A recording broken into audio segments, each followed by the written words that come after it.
तर बीडमधील मस्साजोगचे सरपंच हत्या प्रकरणाचा आरोपी हा वाल्मिक कराडच असल्याचं जितेंद्र आव्हाड यांनी म्हटलंय। कितीही लपवण्याचा प्रयत्न केला तरी हे लपणार नाही असं देखील जितेंद्र आव्हाड म्हणाले।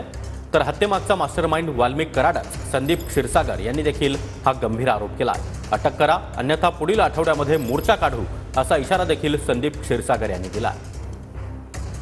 आदेश द्यायचे आणि छोट्याशा काम वाजवायचं अशा पद्धतीचे मुंबईमध्ये जो गँगवॉर होता तो बीडमध्ये आहे आणि बीडमध्ये वाल्मिक कराडला आदेश द्यायचा आणि वाल्मिक कराडनी काम वाजवायचं। गेल्या 15-20 वर्षाची परंपरा आजही चालू आहे आणि संतोष देशमुखच्या हत्येमधील देखील मुख्य आरोपी हा वाल्मिक कराडच आहे। कितीही लपवण्याचा प्रयत्न केला तरी ते लपणार नाही। गावामध्ये मतदारसंघामध्ये आणि जिल्ह्यामध्ये झालेलं आहे।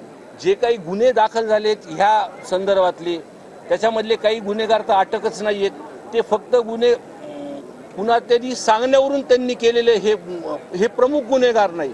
ह्यांचे मुख्य मास्टरमाइंड हा वाल्मिक कराड आहे। जर त्यांना अटक झाली नाही पुढच्या सोमवारी मंगळवारी मोठा मोर्चा आणि आंदोलन आम्ही आमच्या बीड मतदारसंघामध्ये करणार।